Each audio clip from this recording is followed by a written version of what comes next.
get quiet. Go on and get crunk. Head back to Longview, Kelly popping trunk. I ain't even tripping. Riding and I'm sipping. Let me come through, 4-4, steady tipping. On that new lap. Watch the trunk crack. Let me sit sideways, CB running back. Maybe AP, maybe AD.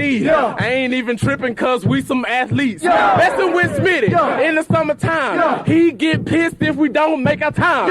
But we gon' get it, cause we gotta finish. Nebraska Horn Hustlers, man, we diminished. Put them boys little, paint like a skittle. I ain't even tripping, I ain't never double dribble. Cause I'm a player from the Himalaya. Let me sit sideways, man. Maybe back door, maybe fall off. Sipping codeine cause I gotta kill a cough. Let me sit sideways in the big Benz. Oh, you boys, they my brothers, they my friends. All right, welcome to Fullback U, and man, I've been excited for this since it's been booked. I can honestly say there's nobody that deserves the title of my big brother without actually being my big brother more than Trent Smith. Fucking honored to have my big brother in here. Trent Smith, how are you doing? Oh man, thanks JD. That's nice of you to say, man. It's glad I had a positive impact on somebody in life, right?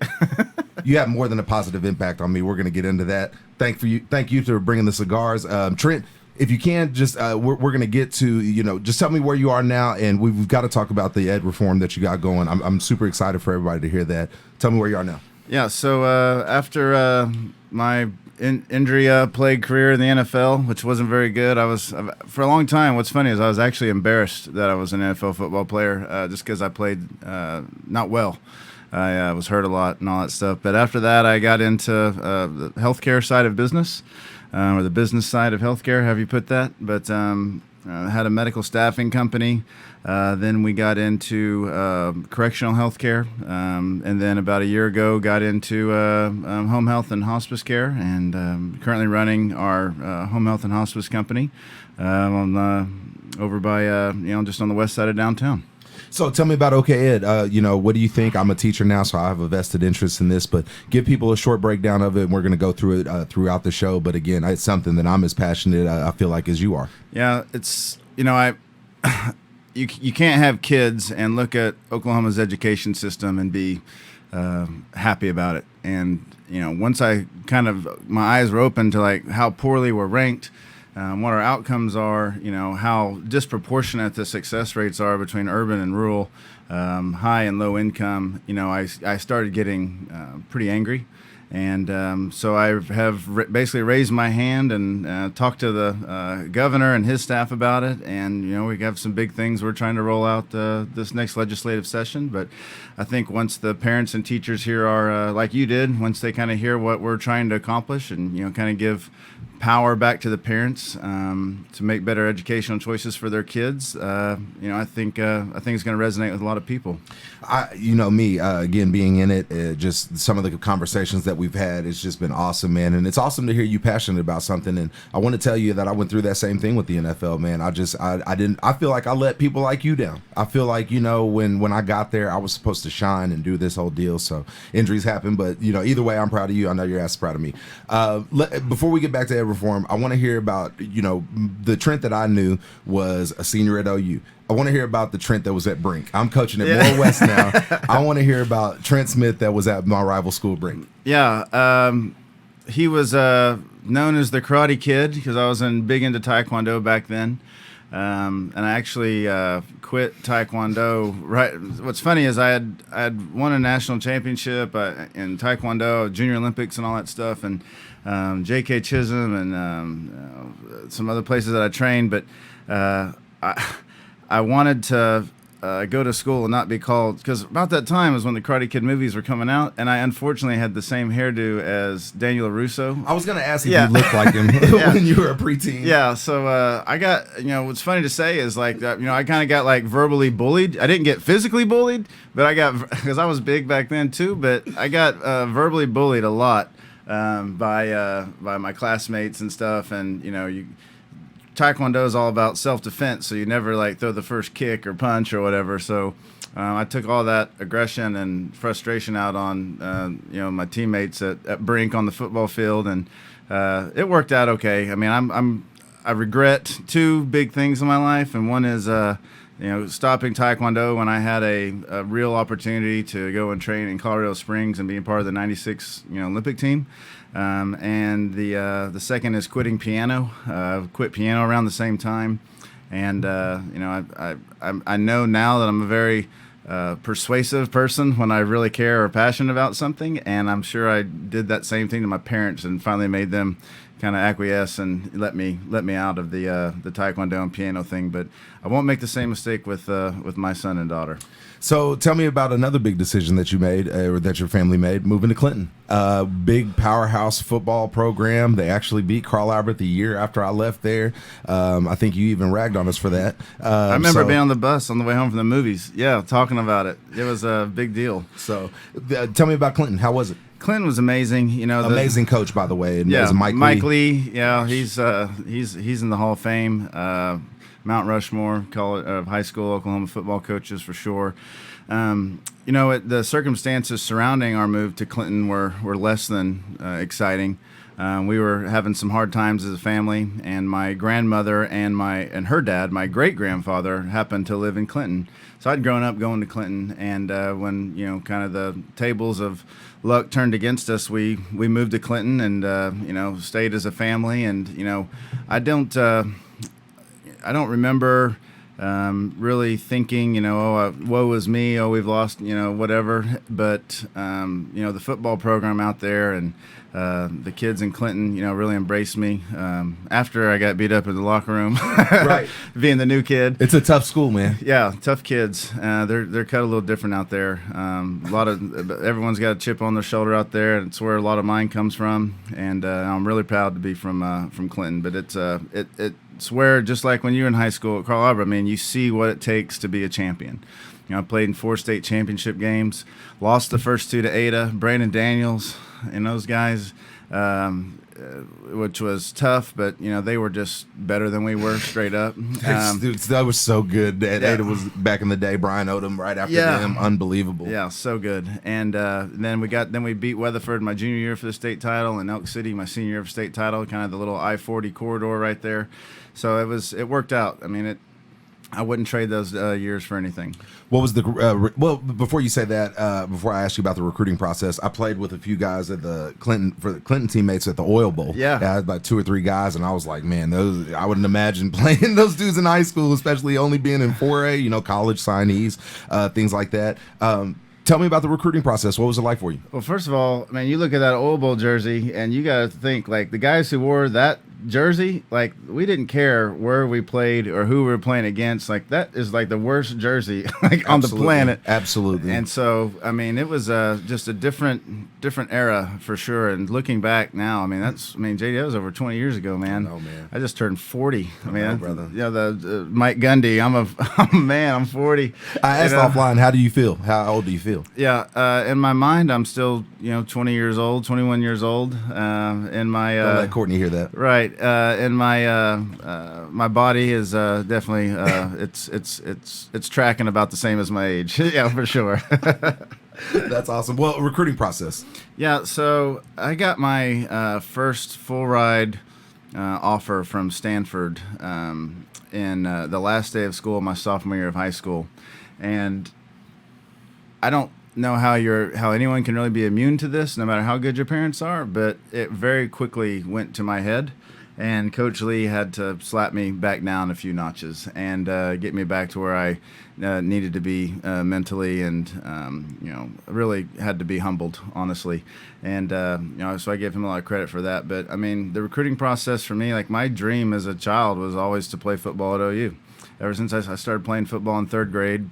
I wouldn't recommend that now, but I wanted to play football at OU, and I wanted to win a national championship at OU, and I wanted to be remembered. And I remember when I finally got that letter from OU, that first letter, the handwritten, how it's a serious letter, not just a questionnaire that you fill out that you give to the girls in class to fill out for you. I got one from Mangino. I've never left me. I can still have it to this day. I remember when I first got that, I almost started crying, and it was like, okay, here we go. And when you accept I was the first commitment of the 98 class, and I just, I wound up just because my dad was like, you've got to at least, I know you're going to OU, but, what an opportunity to go and see the country. Right.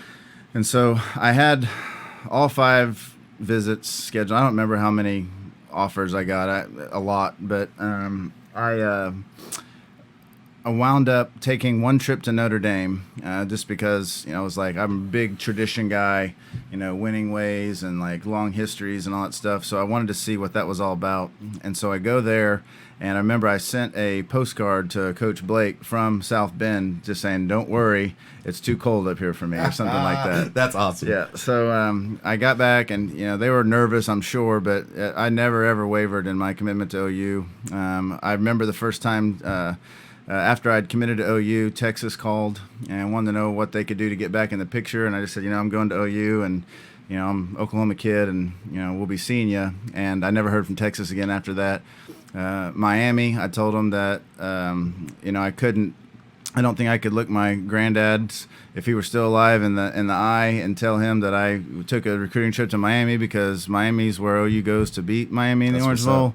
And so it was never a doubt for me. Like, once that letter came with the OU and the Sooners on it, and from that football office, I was done. I was done. We're going to get to OU, but I'm going to tease the fans for this. You'll appreciate this. But I want to go back to ed reform. Build the blocks of foundation for me. What am I dealing with? If I'm interested in this, if I like what you're hearing, convince me a little bit more. What you got going? So, Oklahoma, depending on the ranking, we're somewhere between 39th and 50th. And, in 1999, when Coach Stoops came, we were probably 40th or 50th in the country. And I know how quickly champions can kind of be grown, so to speak, and how fast a culture can change with the right leadership. And Governor Stitt is an incredibly strong leader that I've had the honor of getting to know more and more. And the more I've gotten to know him, the more I've kind of really just been super impressed with what he's trying to do for the state. His whole top 10 thing. I remember I told Governor Stitt that top 10 wasn't good enough for me, and I don't know why it would be good enough for him. And he's an Oklahoma State guy, but he's from Norman, so he knows a little bit about both of it. And I just said, why are we allowing our kids? Why are we failing them so bad? It's almost criminal. And we have the teachers. Yourself included. We have an incredible amount of talent, much like the '99 team did in this state, that we can bring these kids up. And I hear stories about kids in 8th grade, not being ready for 8th grade. And it's like, what are we doing? And it's, at the end of the day, no one cares about their kids more than their parents. And right now, parents have zero choice, zero options if they don't like the school where they live due to their station in life, whatever their economic reality is. And the people who wind up doing okay in this incredibly subpar education system that we have in Oklahoma right now, and it's no one's fault, really. It was built, it's a 175-year-old monopoly built to produce factory workers, right? The bell rings, you change classes, you have 30 minutes for lunch, everything is very structured, and that's not the way, the world works today. We're in a situation where you have kids who are excelling and they're bored in class because they're not being challenged, and then the teachers spending all their time on the kids that have fallen behind, and every year that goes by, the kids that fall behind get further and further behind. And I read a book called "The Smartest Kids in the World and How They Got This Way," and that was kind of my first eye-opening experience of like, wow. Because no one really thinks about it. It's kind of like when we used to get a phone, like whatever the ringtone was on your phone, you just kind of like left it there. You didn't change it. It was the default option. Yep. And think about this. What if the Oklahoma legislature came out and said, we have this great new plan based on your school district. That's where, not only where it's going to determine where your kids go to school, but it's going to determine where you get to shop for groceries, where your post office is, what doctors you get to go see. People would bring not just riot to the Capitol, they would come start shooting people at the Capitol. Really? And, I don't know why we as Oklahomans and parents and teachers accept this, kind of government monopoly that we have that forces us, and the only choices that anyone has is where you move. Can you move to get your kid into a better school? Can you pay to play, so to speak? And that is such a disadvantage. JD, in the locker rooms, especially from college on, like I was a minority, right? No doubt. And, No doubt. I hear stories from, my teammates about, what it was like growing up and, in the hood or, on the rough part of town. Yeah, and it's like they had no option to get out of there. And, you talk about, something like busing. Like, why can't we use Uber and Lyft for this? Like, we have all these buses, let's put them to use. Like, there are lots of different ways that people can educate a kid, and not every kid's the same. It's got to be just like life today. It's got to be customized and individualized for each student. And, the thing that keeps coming to mind for me, and I heard someone that I'll let remain nameless for now say, but like, why do we even have grades anymore? It's like saying, like, we're going to force everyone to use a flip phone. It's an antiquated way of educating our kids, and I believe that the parents are hungry for change. I believe our teachers are hungry for change. And when the teachers went on strike, a year and a half, 2 years ago, I was mad at first, but then I just got really sad that the teachers felt like they had to do that. And so, we want to put, billions of dollars back into the education system. Teachers are underpaid. They got to get paid more. We need more money for the classrooms, but there's a lot of waste that goes on in Oklahoma's education system that's got to be handled. Personally, I think one of the ways that we can handle that is to completely blow up the funding formula. Like, how do we fund kids and how do we fund schools, and why do we allow schools that perennially fail our citizens to stay in existence? Just because that's closest to where a kid lives? Real. I call bullshit on all that. Real. And so I just like this, I just get all excited and worked up about it. And I had a really good friend say, well, why don't you do something about it? And so, man, I raised my hand. I've talked to the governor. I've met with the state school superintendent. I've met with a lot of stakeholders in the system. I've been talking to teachers like you all across the state. And, some big things. I'm going to start rolling out a lot more stuff because parents need to know that, hey, it's not okay. You might think your school is okay and that your kid's going to be all right. It's not like that for everybody. And we can do better, Oklahoma, right? Yeah, kind of and I'll give people an inside view. I love where I'm at, but we see what you're talking about. We're at a school where people come in to get a better education. We're at one of those schools, Trent, and if kids are behind or forward, whatever, it's our job now to get them accustomed to our curriculum. You asked me about grading. That hit home, and this is going to sound crazy, but I don't think grading in basics in middle school are that big of a deal, what you just said, because the testing in high school is going to wipe them out anyway, unfortunately. Right. So what I'm doing is doing the building blocks of every day, getting them ready and doing things over and preaching and teaching and blah, blah, blah, blah, blah. And so it's rounding kids that are behind up, and it's still trying to advance the kids that are ahead. So that's the tough part to balance. You mentioned needing supplies. We're out of calculators. We just, what the hell? Right. How does it, and specific calculators too, because our kids can only use ones in 7th grade that they can't use in 8th grade. That makes it hard. That makes teaching hard. Yeah, man, our state has money. Like, we've got money coming out of our ears at the moment. Like, why not do what we did with roads and bridges and just say, you know what, over the next 5 to 10 years, we're going to put $1 to $2 billion. We're just going to set it aside. We're just going to do it.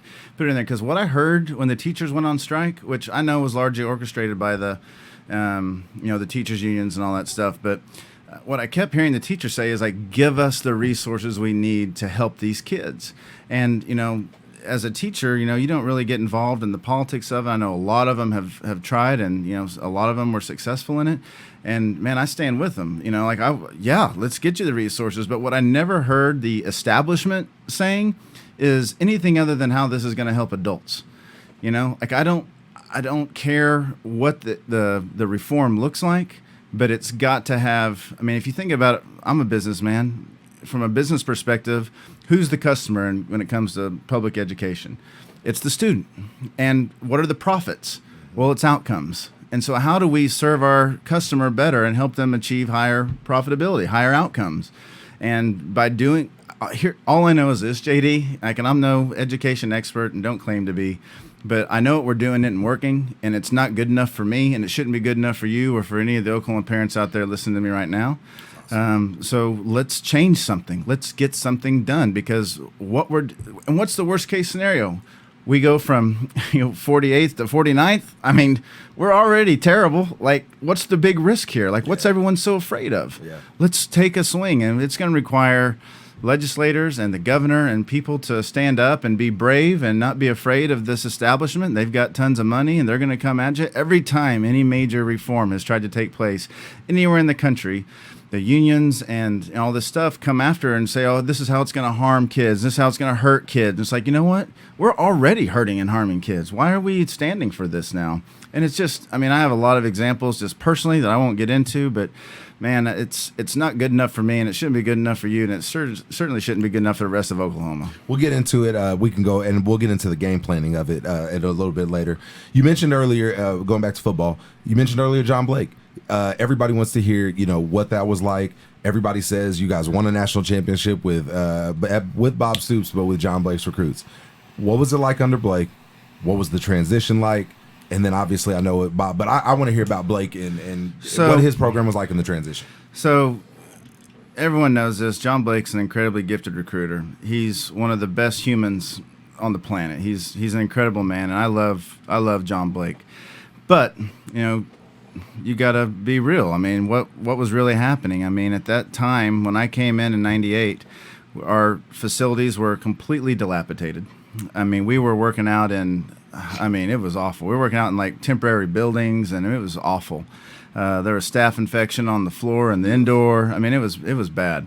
And then during the season, we would have offense and defense would hold separate practices. And so Rex Ryan's defense, which I was on the scout team for, we'd practice until, the lights came on or afterwards. They'd bring lights out to keep practice going. Well, the offense had been off the field for an hour and a half, and it's like, and I'm sitting there looking around, and guys like Rocky Kalmus and Roy and Frank Romero and guys who had won championships in high school and knew how hard you had to work to win. You have to earn it, right?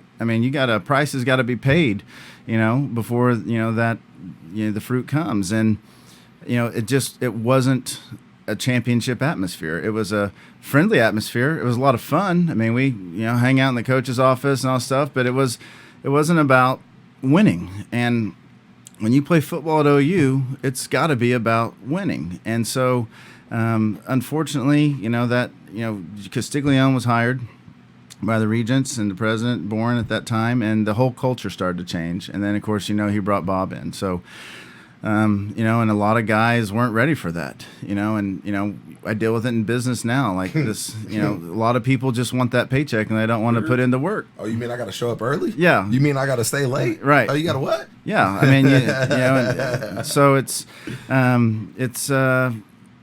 very much.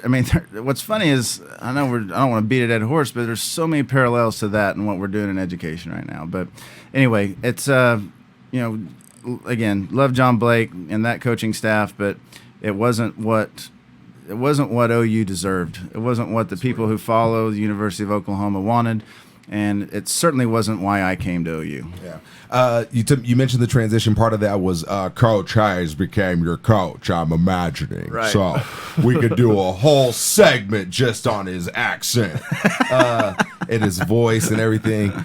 For people that don't know, we'll get into how he became my coach, but what was that experience like? He's coaching an XFL team now. You still talk to him. What was that experience like? Yeah, so Coach Hayes and I do keep in touch, not as much as we used to, but we've got our numbers and we talk. Every time he's in town, we get together. So that whole kind of transition period was so wild. Tulsa World just recently did a story about it all, and kind of some of the untold stories that no one ever knew about. And so I remember standing in the Bud one day, and I don't remember why we were having a team meeting in the Bud, probably because we didn't have anywhere else to meet. But Coach Hayes leaned down in my ear when Coach Leach was talking and said, "You can be a star in this system." And it was the first time that anyone at OU from that new staff had kind of taken an interest in me personally, because there's that whole well, we're not their guys, they're going to bring in their own people, Absolutely. And so we all had the mindset of once we kind of bought in, all right, we're going to do this, they need to know that we're their guys now. We're here we have the same goals. And it wasn't easy, but as a matter of fact, there's some really good stories about that time for sure. And I heard Roy and Derek Strait and Rufus talking about some of it on your pod before, so look forward to getting into some of that. Absolutely. Well, Coach Hayes, during my freshman year, and I mentioned Trent being my big brother, 13 days into training camp, we do our goal line package, and we went through 4 fullbacks that day, and we couldn't get a guy to block. And finally, they let me in there, and we got a yard, me and Kiwan. And they moved me into the tight end room with you. I sat right behind you, so I got to hear your knowledge and everything, and really got to focus on you your senior year. It was an awesome experience, man. It was weird just getting to see an All-American in high school, and then the next thing I know, I'm fucking sitting behind him. It was weird seeing, your habits and how you worked. You were still taking flight school with, Right. I remember everything. But it was just how you answered, how you took the approach to everything that really, really helped me. But it was also a calming voice, a big brother, a guy who would put their arm around me when I was fucking up, because I did have those, and you did do that. It's gonna be all right. You're the only one that can do it. I remember you telling me just little things like that really, really helped me my freshman year. And I thank you. Yeah, well, that means a lot to me. I appreciate those words. It was fun for me too to see you kind of grow, and then see you in Chicago, and you guys were incredible.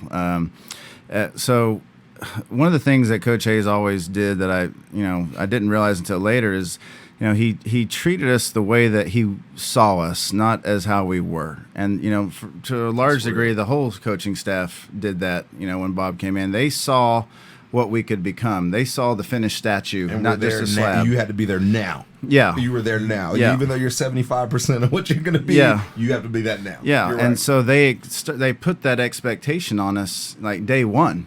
I mean, we started training with Schmitty as if we were already in perfect shape, and we weren't. And we got the I don't know how many trash cans got filled up with vomit to prove it, but we were taught and groomed and molded and shaped into this you are not going to beat us. I mean, that whole it's you see OU always puts the 4 fingers up before the fourth quarter. I mean, that was Schmitty. We didn't do that before Schmitty came. And the reason we did that is because Schmitty used to always tell us, it's the fourth quarter, and that's our sign to the other team, let them know that we're just getting started. Not only are we not tired, but we feel like we just started this game. Absolutely. And, we had, the amount of confidence that puts in you as a player going into the fourth quarter, even though you are tired, even though you are a little bit banged up, but to know that you've trained for this, you've been through the fire, what's about to happen, and you can get through it. That is a really strong psychological edge. And I'll go so far as to say that's kind of like the DNA. You see OU DNA all the time. That's the DNA of Sooner Magic. You're going to win. You don't know how, but you're going to win. And you can't just talk about that. That has to be earned. You have to go through some shit to get that, in your mind. And, now I read a lot, and, it's the same thing that, the Special Forces guys go through Hell Week, and they know that there's nothing out there that they can't overcome. And I'm not saying for 1 second that we were like that, but, it was a complete paradigm shift and total culture shock, not just to us, but to the entire state when they started seeing we just looked different. Totally different team. I got to come back to Coach Hayes' stories. You'll probably remember and laugh, but me seeing Trent as a smart player let me know that it's okay to ask questions. If you don't know shit, hey, Coach, can you run back blah, blah, blah, blah. Well, one day, I think Lance had to do something get in a position Donnelly.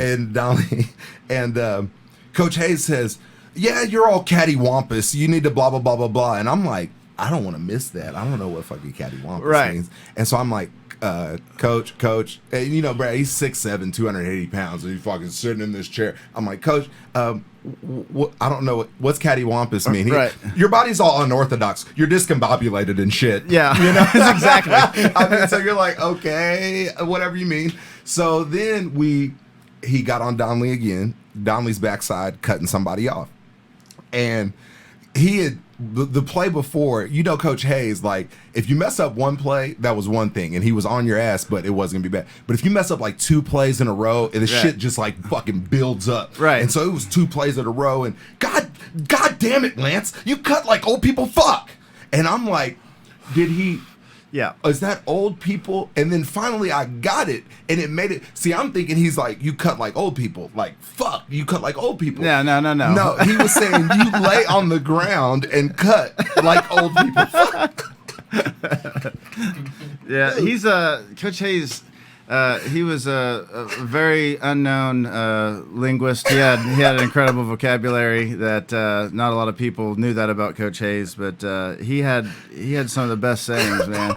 I remember that, and when he said it, like, I remember looking around the room, and I was like, oh my God, and I was looking at Lance, and Lance immediately got it, and Lance, of course, Lance is like the happiest person on the planet, so Lance just started laughing, you know, about it. But Coach Hayes, which probably made him even madder, but yeah, no, Coach Hayes had a way of like, I don't know, embarrassing you without embarrassing you, and like making it funny at the same time. I mean, it was that room was a blast. I can remember a story, and I won't say who the player was. Retard. We had it was and I don't think you were there yet. I think you were. Okay, thank you.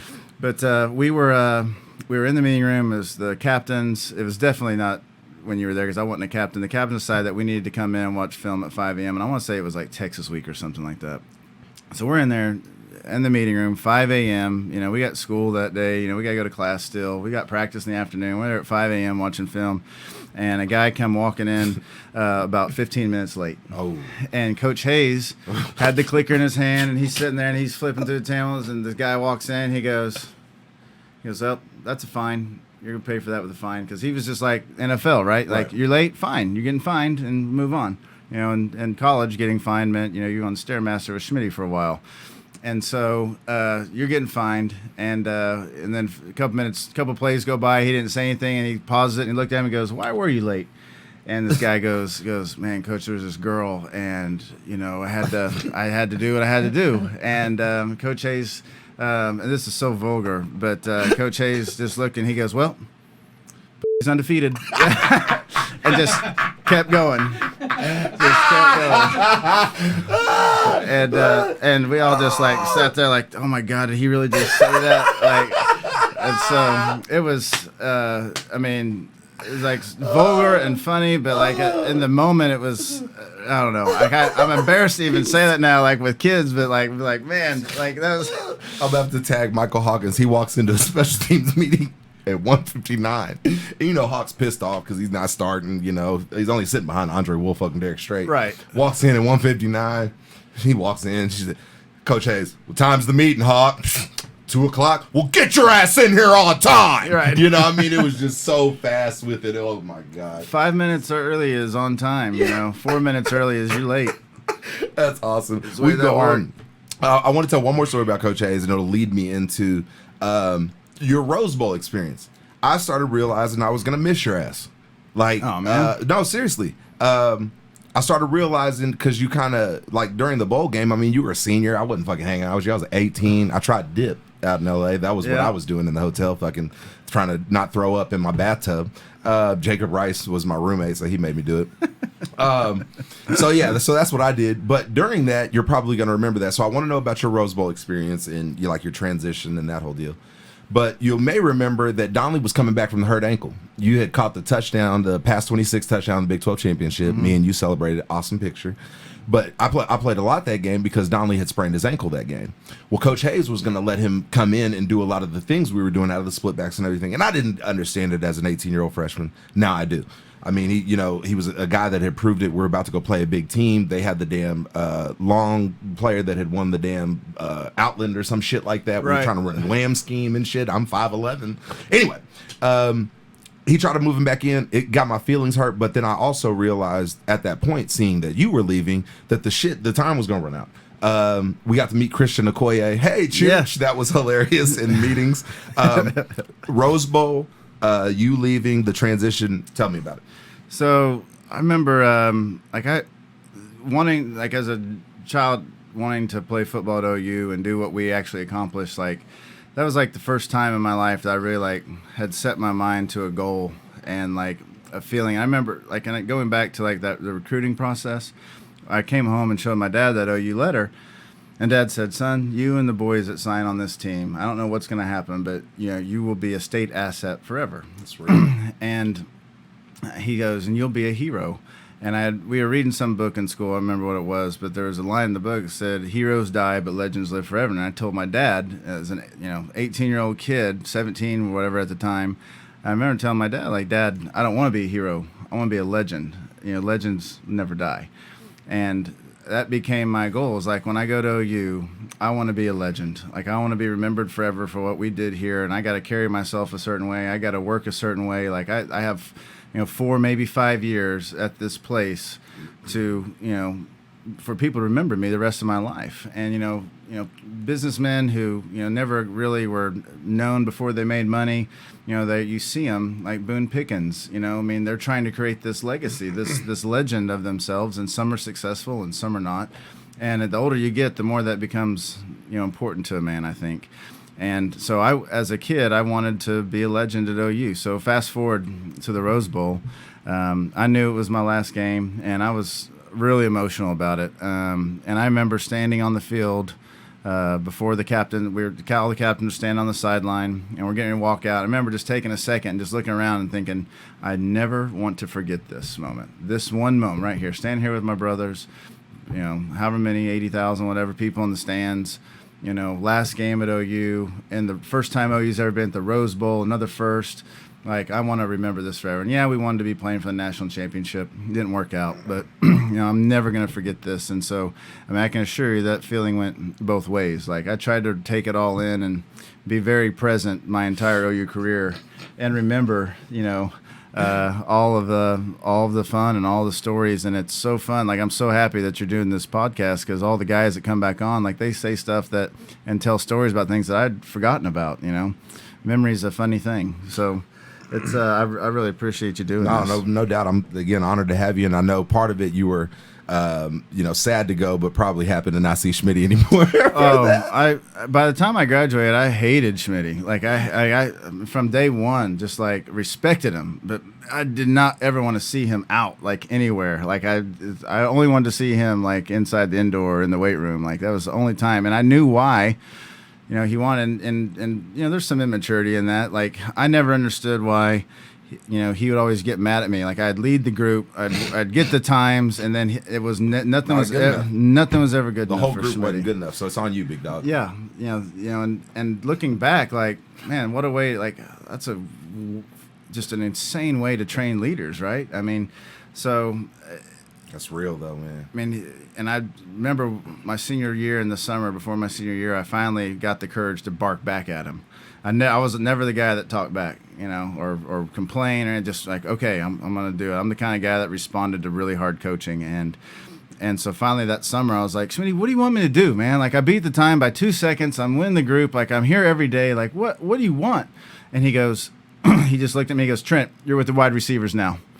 And I was like, oh, shit. Like, they have like 3.5 seconds less on their times than I did. And I knew I wouldn't win in that group, with Fagan and all those guys, the corners and DBs. And I was like, man, Sabo, JC. For the rest of the summer, he made me run with the wide receivers and DBs. Oh. And it was hard not to be last in that group, And I wasn't ever last, but I sure as hell didn't win. And, like, I remember, like, going home and Nate being like, what the fuck were you thinking talking to Schmitty about that? He goes, what'd you think was going to happen? He was going to be like, you're right, big dog, you're right. No. No, I was like, oh, you think that's hard? Okay. I want to hear talk to me about you and Nate's living situation, because that was always cool to me. Everybody thought y'all were brother-in-laws, but whatever. Right. So I made it a point. I wanted the ball, right? Like I never made any, business move. Yeah, business move. So I always wanted to be around the quarterbacks, and I thought that if I lived with them, that they knew they'd have to see me after the game, so they'd have to throw me the ball. And Absolutely. so when Nate came to OU, they actually asked me if I'd show him around campus or whatever, like his first couple of days there, and I actually wound up introducing him to his wife, who was from my hometown, and we wound up moving in together, and wound up getting this like duplex on the southwest side of Norman, right off Highway 9, right off the highway, and I mean, those walls could probably. I was gonna say the house is legendary. Yeah. If people knew, they had to be auctioned off for millions. Right, the ridge on Shore Ridge Avenue, 2711 Shore Ridge Avenue. Whoever has that house for you. Right, and so we actually, when we left, I got a great picture. We spray painted red on the garage floor, 2711 the ridge. Nice. And took a picture, but no, it was important for me to be around the guys who could throw me the ball, right, and so. And then, of course, Nate and I became friends, of course. In addition to that, it wasn't all self-serving. But it was just we had the kind of house where everyone kind of always congregated. After games, people would always show up over there. Parties seemed to find their way to our house. But nothing too crazy. Yeah, no, I mean, no one ever got hurt. The cops came multiple times. Just checkups. They wanted to join, actually. Right, yeah, well, that's why we made friends with the guys going to law school next door, so we had representation at all the parties. Business move. Yeah, so, and I always liked being the guy in the locker room that could help guys get stuff done that needed it, I learned that from you, too. Yeah, well, we can talk about, paying players. I don't know if that necessarily needs to be a thing anymore, but... it's just the world has changed, now, and guys, not everybody. It's just like, in education, not everybody has the same resources, and I was fortunate to have parents that kind of helped me out. The scholarship checks weren't that big back then, but we made it work, and a lot of that somehow I didn't completely screw up my credit when I was in college, right. So but no, those were just. I mean, talk about being able to go back to a time where you had like no responsibility other than just take care of yourself. No kids, no wife, no family, no job. I mean, all you had to do is play ball and go to class. I mean, if you could do those two things, you're gonna be all right. Man, to kind of flip back and forth, Hayes leaves, goes for the Bengals in that offseason. You leave, you go to the Ravens, 7th round, I believe. Yep. Talk to me about your NFL experience, and then post-football career. So, playing in the NFL was never even a thought in my head. And after my junior year, Coach Hayes called me up to the coach's office and sat me down. He goes, "Well, what are you going to do?" And I was like, "What are you talking about?" And he's like, "You should have left." Yeah. He goes, "Well, if I'd have known what the offense was going to do the next year, they'd put me in the box and all that." But I wouldn't trade it for anything. I'd still be at OU if they'd let me stay, but and I'd be in a lot better shape. Yeah, a little bit. But I remember thinking like, man, NFL, like, wow. And he was like, yeah, like you'll probably be a first day draft pick. And I was like, well, I have no intention of going anywhere. Like this is home, and my whole life I've wanted to play here, and I'm not going to leave early, And so he was also at that same time had been doing interviews with NFL teams. Coach Hayes was a 12, 13-year veteran in the NFL, Absolutely. Maybe 14, I don't know, but a lot of years and had a lot of contacts up there. And he was very much he's an NFL guy. I mean, he took a temporary pit stop to come to Norman with Bob, and who was his teammate at Iowa, and coach these kids in college. But that's not who Coach Hayes that's not where he needed to be. He needed to be in the NFL. And I remember I asked him, like, man, I heard that you're interviewing with NFL teams. And he's like, well, if you stay, I'll stay. And I was like, well, I'm staying. He goes, all right, well, I'll stay too. And so he stayed. Awesome. And to this, I mean, how That's incredible awesome. Is that? That's real. The type of relationship that you have with a guy like that. And for him to, give up one more year of his life not being in the job that he really needed to be in, which he did great at OU. I mean, he was amazing, but he's an NFL guy, and he needed to be in the NFL. So it was amazing that he would stay for me. But like you said, they don't give out XFL coaching jobs to just anybody. With our head coach Bob Stoops doing it, right? And now Coach Hayes doing it. He's obviously a football guy. Kind of leads me into my next question. You were a junior who should have left early. I'm sitting here looking at a picture of you on the cover of Sports Illustrated. You probably could have signed a few autographs throughout your career and made a little bit of money. What's a reasonable amount? Should players be paid? Tell me what your thoughts on that topic. Well, I think you have to go to the root of the whole situation, which is, the difference between an amateur and a pro. And so I think, there is a value in the education, whether you take advantage of it or not, that's on you.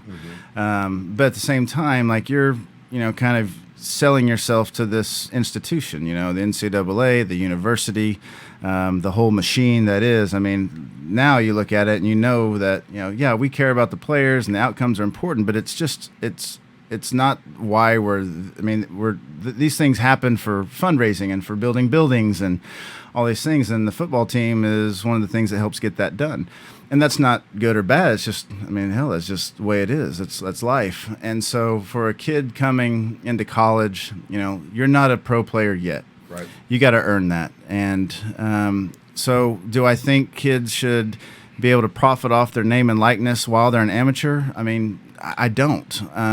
But I do think that the amount of money because we can't get jobs, right? They say, you can go work in the spring. No, you can't. Not at all. Playing football at OU is a full-time job, right? It's for people that don't know. In the spring, you still have Pascal workouts, study hall classes. It's just not feasible to get done at 6-7 o'clock. And it's not a 5-day-a-week job either. You might get called up, or a team might have something to do on Sunday or Saturday. You're not in control of your schedule.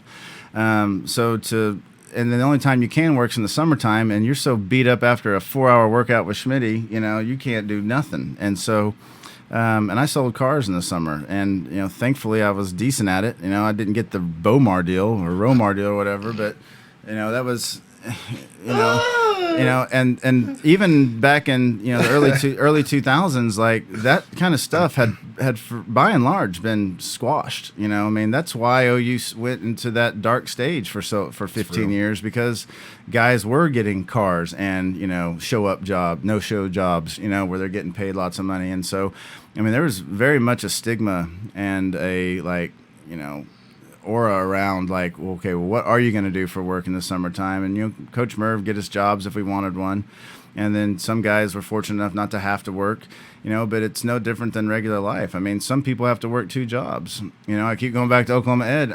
Teachers making $41,000 a year, that's not enough. You can't raise a family on $41,000 a year, and you can't go to college and play football at OU on $700 a month. That's just that ain't going to work. And you talk about places out in California and LA. The cost of renting an apartment, forget about it. So, I think there's got to be a way for players to get paid enough that, and I don't know if it's $2,000 a month or $3,000 a month, $5,000 a month. I don't know what the number is, but a kid ought to be able to go home and see his family on the weekend, wherever that is. They ought to not have to worry about whether or not the food hall's open to eat. And what they expect out of us, you need to be shopping at Whole Foods, not Homeland. You know what I'm saying? You need to put, good in, good out, bad in, bad out. You got to take care of your body, and the dining hall is not open 24/7. And they've come a long way with some of their living arrangements and the things that they have for the players. But at some point, you become a man during this time in your life. And you don't want to live in a dorm. You want your own place. You need your own space. And you don't want to hang out with football players all the time. And you got to be able to take a girl out for dinner, go to the bar and have a, $50 tab and not worry about it too much. And so, what we're paying guys now ain't enough. Right. It's not enough, And so philosophically, you're an amateur at that point, So, and I'm worried with this law in California that they're about to pass.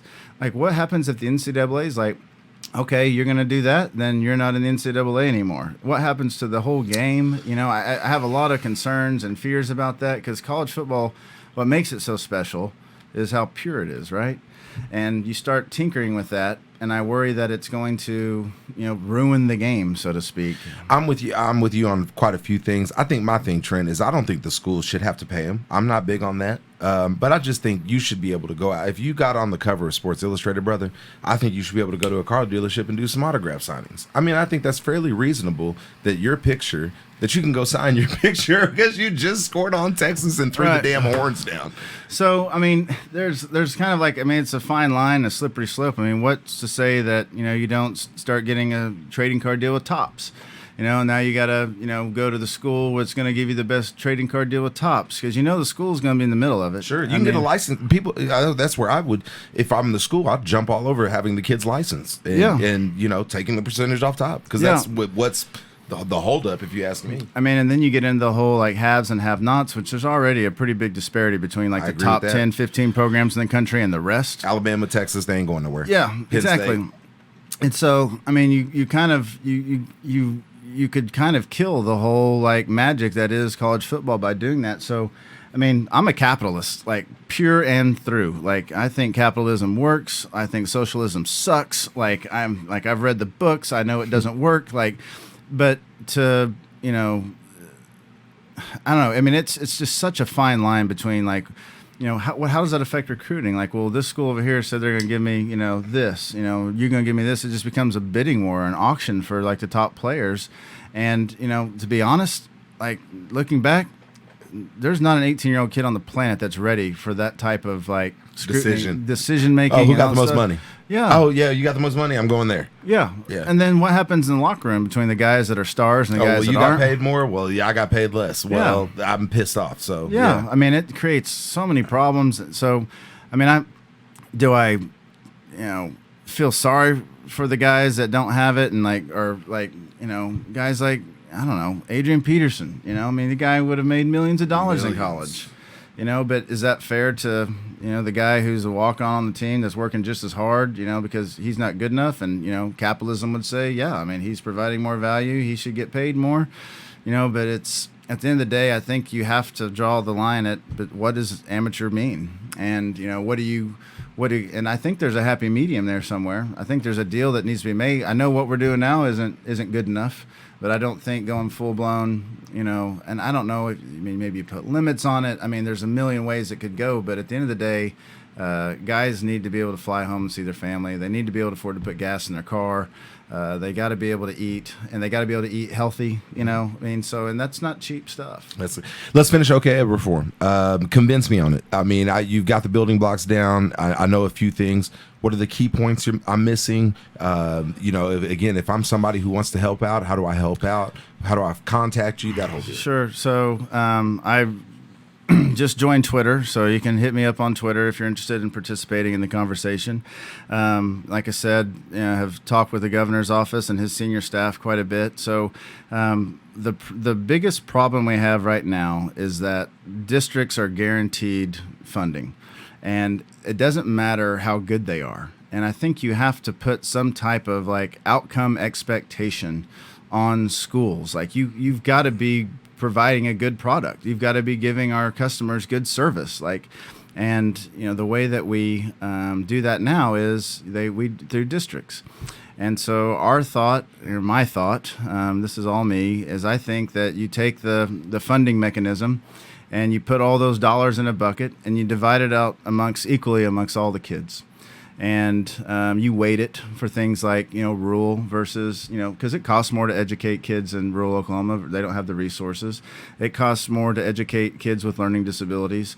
And there's a lot of different levels of that. It costs more to educate kids who have fallen behind. You got to work harder. It takes money to, for the hours that it takes to get them caught up. So at the core of it, parents don't have any power in this whole system, and it's their kids that are the ones getting hurt. So I think you have to give by dividing the funding up amongst the kids and letting the parents decide where their kids are going to go to school, and making the schools have to compete for dollars. You start to raise the tide of all the schools. The Academy of Seminole, a new charter school in Seminole, second year, they're one of the top performing schools in the state already. Have a wait list. They went from like 30 or 40 kids to 350 kids, and now there's a wait list of a couple hundred kids.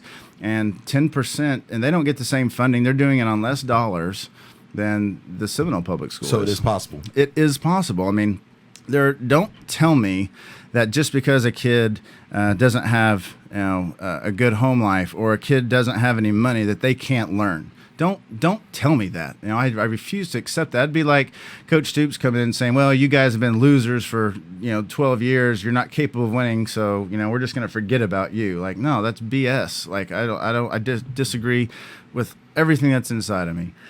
So our thought is, if we can put the power of the purse in the parents' hands and let them decide what's best for their kid, where their kid should go to school, and then we've got to figure out how to get him there, of course. But you can't send your kid to Tulsa and live in Oklahoma City. I mean, but there's limits on everything. But good schools right now, unless they're part of the public school system, they have no options to get bigger. The Academy of Seminole, if they want to build another building to take these kids that parents are dying to put their kids in there, they've got to raise the money privately. They got to go out and fundraise. They've got to go to the Waltons of the world and the Charles Kochs of the world and say, please help us build another building for our school. We're doing good things. And the districts see that as stealing from the local community, and it's not. You can't tell me that more choice and more options are ever a bad thing. It's just not. And by making schools step their game up, it's a monopoly. And monopolistic behavior is, we're going to get paid no matter what. It's kind of like, we've already got their money. What are they going to do? So you give parents the power, you let them decide where the kids go to school, and you base the funding formula off of that. Right now, October 1st, I believe, is when the funding formula takes into account your enrollment. So for the first month and a half, 2 months of school, bad kids that are bullying kids, that are creating problems at school, that are beating kids up, they can't expel them because that cuts their funding out, right? And so, I don't know. And I don't think public dollars should go to private institutions. I don't. I think if a school wants to accept public dollars, they need to be accredited, and they need to, they can't take anything extra from anyone else. So if Heritage Hall wants to be a part of this, they're going to have to take public dollars. And if they don't, then our public dollars don't go to that school. So, there's a lot to it, JD, but the process is very simple. We've got to break up the monopoly. Well, we'll post everything that you want in the comments and tell everybody where to follow. We got some amazing fan questions, Trent. I'm not even going to lie to you, brother. This has been amazing. So thank you before we even get to that. Yeah. I had asked for fan questions. Somebody had asked about a hardest hit. Some guy named @RoyWilliams31, I believe everybody calls him Superman. I don't know. He says, yeah, right. Probably played defense or something. I don't know. He says Trent Smith 88 has a great story about the hardest hit he's ever been hit.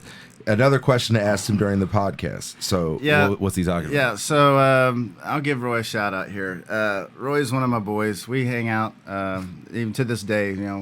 A growing friendship over Roy, 20 man. years. He's awesome. One of a kind. Best. Roy. So it's 99, and it's a spring scrimmage. And I'm just now, starting to work my way into the rotation, all this stuff. And I catch a deep cross, 95, I think. And I catch the ball, and I turn up field, and I see Roy coming. And I turn up field. I'm like, I'm going to knock Roy out here. I'm going to run Roy over. Roy got a little lower than I did and caught me right on the ear hole with the crown of his helmet, the forehead of his helmet. And I jumped. It looked bad on film. I got destroyed. Yeah. And I jumped up like nothing was wrong and started barking at Roy. And really, I couldn't see. He knocked the sight out of my head. I was blind. I didn't know where I was going. Then it kind of slowly starts to come back in. And the next play, I don't remember what it was, but I did not do anything on that next play. And I was like, I need a break. This is awful. That's awesome. And I had I'm positive that was one of my concussions that I had for sure. But no, Roy knocked the living shit out of me. That's awesome on that play, and I was ready to knock him out. Yeah, Roy got me that picture right there. So he took me to lunch one day and gave me that picture because we both wore 38, been on the pod, so it was awesome. So we'll have to get a little view of that. At Rami _ and the Fab 4 wants to know if you could pick one moment in your career, what would be your most memorable and cherished moment? All right, so when Blake got fired, everybody was wanting to leave. And, I remember going after he got fired and was really upset. And I go into, my dorm room, or our room with Frank Romero, and Frank's got all these coach's business cards lay out on the floor, and I was like, "What are you doing?" He's like, "I'm out of here. Like, I'm gonna go to Notre Dame, or I'm gonna go Florida or something." That is awesome. And I was like, "What?" And I was like, "If Frank's thinking this, he's from Moore, like he's as Oklahoma as it gets. Like, if Frank's thinking that, like, what are Roy and all these other guys thinking?" So I started walking down, going into all the rooms in the Bud, to all the guys' rooms, and everyone's doing some variation of the same thing. And like Norman, Jay Norm, you leaving? He's like, "Yeah, I'm out of here. I'm going to Texas or wherever." And I was like, no, this isn't going to work. And so I called a freshman meeting. I got all the freshmen from the Bud, and we met down in the little media room that we had, where we watched movies and hung out sometimes. And I just said, who's leaving, who's staying, why are y'all trying to leave, and all that stuff. And it turned into this like impromptu, like my whole thing was just to get everybody in a room and like convince them to stay. And so I started talking, and I said, this is a once in a lifetime opportunity. Like we're here at the right place, at the right time. I don't know who they're going to bring in. I don't know who the next coach is going to be. I don't know if Rex is going to stay or not. Like, I don't know what's going to happen, but what we experienced this first semester on campus isn't Oklahoma football. This is not why we came here. I was like, and you can't leave now when it's just about to get good. And so I talked about growing up, and like I walked them across the street to the stadium and showed them where I used to sit in the upper deck on the west side with my granddad, coming to games when I was a kid. And I remember talking to him about the '85 team and how exciting it was. And I was only 6 at the time, and I remembered it made such a big impact on me. And I was like, guys, we turned this around. Like, this isn't like, in '85 when they won it and they were already really, really good. Like, everyone was excited and all that stuff. I was like, we've been bad for so long that like this, they will like talk about this at our funerals one day. Like that we will, and like I told my dad, I was like, we will be legends. And I told the guys the difference between being a legend and a hero. And I was like, our names will never die if we pull this off. And I was like, we can do it. Like I came here to win a national championship and to be an All-American and to, be a team captain and to be a leader on this team and to be remembered. And I can't do it alone. Like, I need you guys' help. And, and other guys got up and started talking, and very slowly over the course of, 45 minutes, hour and a half, however long we were in there, guys started standing up and be like, all right, well, I'm in. And then the next guy stood up, well, I'm in too. And then like next thing I know, by the end of the night, nobody was transferring. Awesome. And so what am I most proud of in my career? That moment of having the courage to stand up in front of my friends, a bunch of badass football players that didn't know it yet. It was in us. We just hadn't shown it yet. And to say, we can do this. We can be champions. We can be remembered. We can change this whole fucking thing. But it's not going to happen if you cut tail and run now. And if you cut tail and run now, what's going to happen next time in your life something's not going the right way? And so everyone bought my bullshit and stayed, and here we are. Yeah, that's amazing, man. And little do you know, there was a little kid in Midwest City, Oklahoma, that you'd go on and win the national championship, and you change his mind. So hell, man. Go ahead. It was, but as far as on the field stuff, man, like what's funny is, football is a very kind learning environment, and by that I mean, if you get the process figured out, it's a very repeatable thing. And the ball bounces certain ways, and you got to adapt to those things. But for the most part, you do your work in the winter, you do your work in the summer, you show up and practice hard, you build camaraderie, you have a good leader for a coach, and you have a really good shot of being very successful in this game.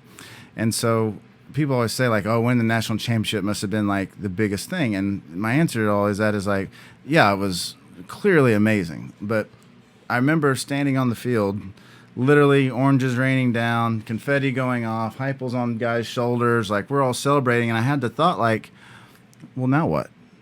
We did it.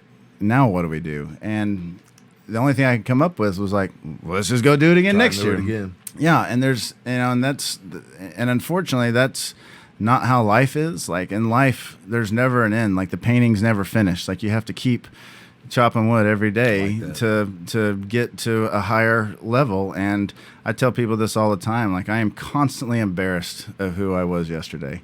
And I'm always trying every day to be better than I was the day before. And in football, you can do that. You can become a better player, but you can still only win one championship a year. In life, you can win multiple championships every week if you are doing it right.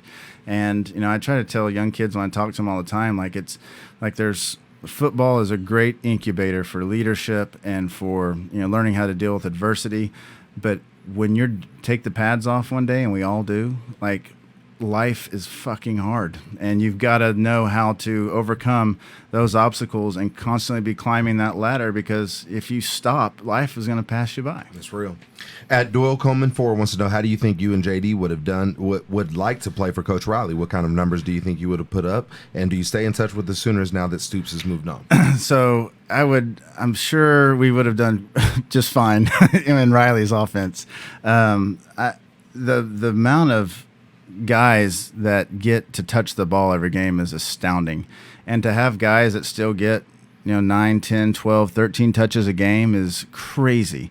They run a lot more plays every game than we did. I mean, we still huddled. I mean, people forget, man, we used to huddle back at Oklahoma in the early 2000s. But so I would love to have played for. I was telling you before the show started, like, I don't know that I was ever in good enough shape to play in the hurry up offense that these guys play in now. But what was the second part?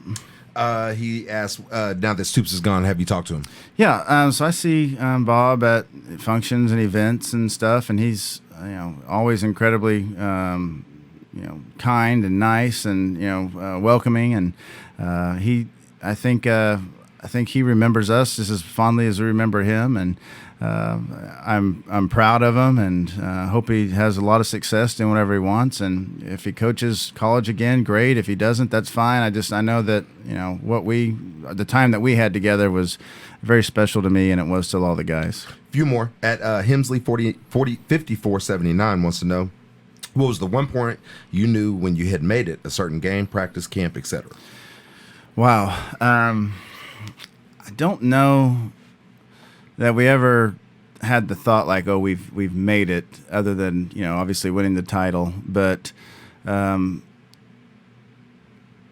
there was moments along the way, like, for instance, in '99, we beat A&M at home pretty badly, really badly, actually, 56-12 or something like that.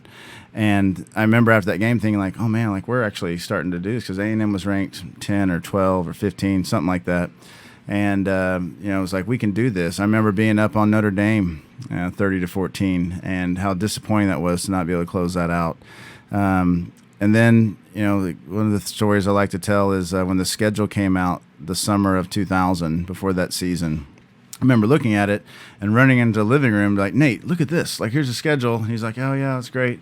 I was like, if we are undefeated at the end of October, like, we're going to be number one in the country. You can do it, yeah. And he was like, really? And I was like, look at it. I mean, it's like number one, like top 5 teams, like Texas, K-State, Nebraska. Like, if we come out of October, like, we're going to be, like, legit. And when we destroyed Texas, that was just kind of like the entire Sooner Nation was just like, finally, like, get that monkey off of our back, and in such a big way.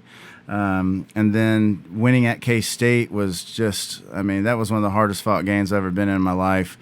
And then the way we won Nebraska at home, and not to get too deep here, but were you at that game by chance when you were? I was not. So we were behind early 14-0. I watched it. And there was just this overwhelming sense of, like, calm on the sideline. And I remember Torrance, I was standing next to Heupel, and Torrance walked by, and I looked at Josh, and Josh looked at me, and we were just like, oh, 14-0. Like, that was quick. And Torrance walked by, and they had just come off the field, and Torrance walked by and looked at Josh and goes, do your thing, boy. They ain't going to score again today. And Josh was like, he's like, I have your word on that? And Torrance was like, bet. And so walked off, and Josh looked at me and goes, all right, let's go win this game. And, a lot of things happened in the game. Wolf's crazy, one-handed circus catch. Great. Always comes to mind. Curtis's deep bomb. The defense just stiffened up, and they didn't do nothing the rest of the game against Crouch, and after the game, when the final seconds were running off, like, you just felt this, like, emotion and this electricity building inside the stadium, and it suddenly became not about us as the team, but about us as Sooner Nation. And it was just like everybody was, like, connected in that one moment. And the goalposts were coming down, the fans were, pouring onto the field, and you couldn't walk anywhere, drive anywhere in a 2-mile radius from that stadium for hours and hours. Like, nobody was leaving.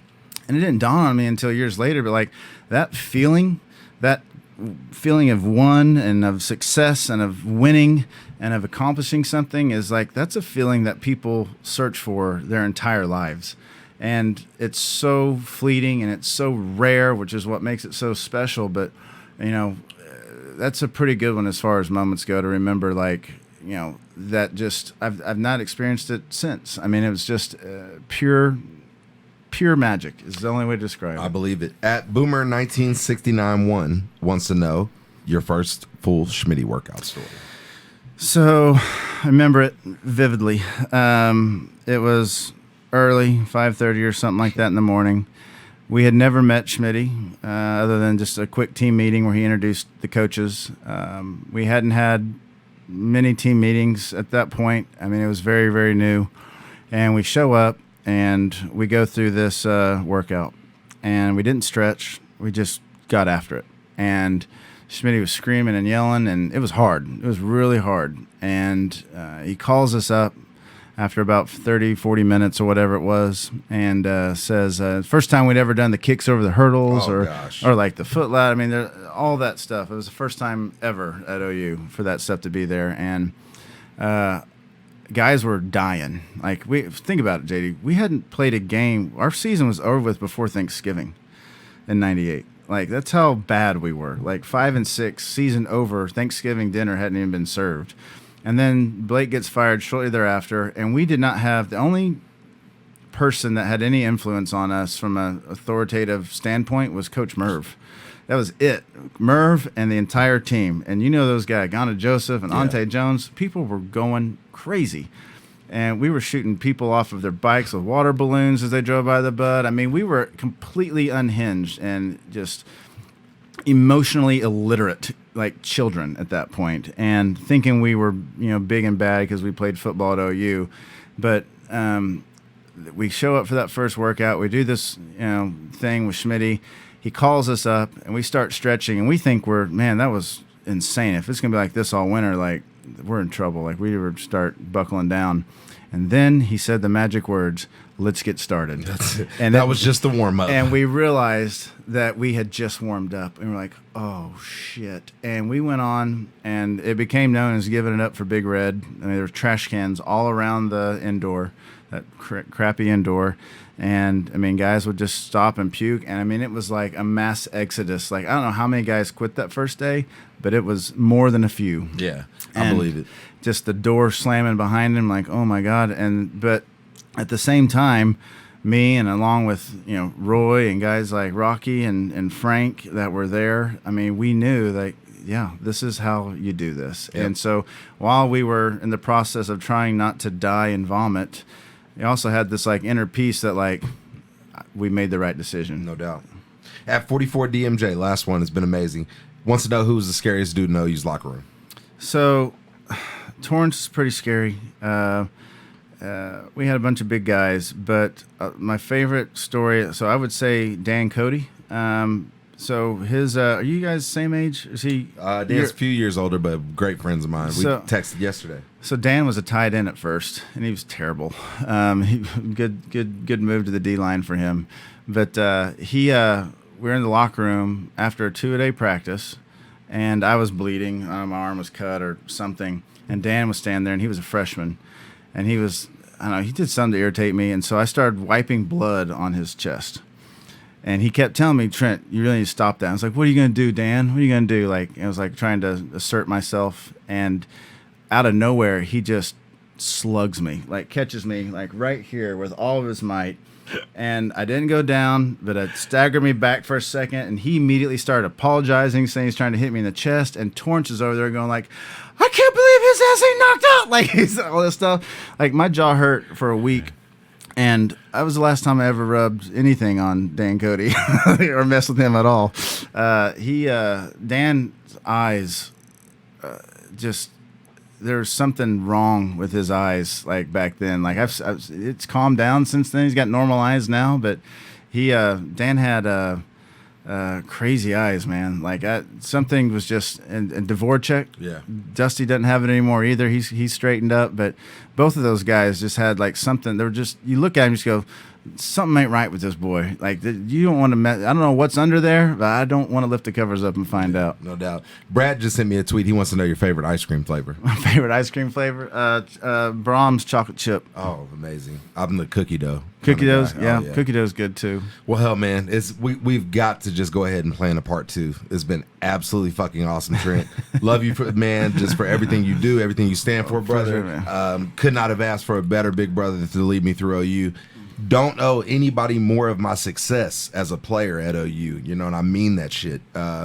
Just like I said, man, always had an arm around me, calming voice to me. My big brother, man. Thank you, big bro. No, appreciate it, man. For sure. I love you too. It's been an amazing episode of Fullback U, man. My boy Brad Breed's going to kill it with some game videos, and thank you, fans, for listening. Awesome. Thanks, guys.